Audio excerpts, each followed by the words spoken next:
আসসালামু আলাইকুম। চলে আসছি হযরত আবু বকর মসজিদ। এই মসজিদে 7 কাতার বিশিষ্ট মসজিদ। এখানে এসি থেকে এদের সব আছে। প্রাচীন কারুকার্য মণ্ডিত মসজিদ, ইট দিয়ে গাঁথা, খুব সুন্দর মনোরম, যে মসজিদের ঐতিহ্য বহন করে আসছে। এই মসজিদে যখনই আসছে এ পর্যন্ত 2বার আসা যাওয়া হচ্ছে। অসংখ্য মানুষ এখানে সেজদা করছে, কোরআন তেলাওয়াত করছে, দোয়া করছে আল্লাহ পাকের কাছে।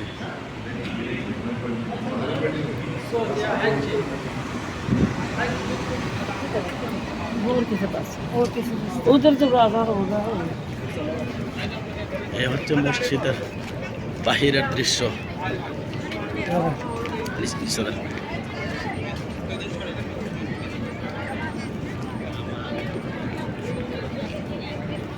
একটি বড় গম্বুজ, একটি ছোট গম্বুজ মণ্ডিত মসজিদ।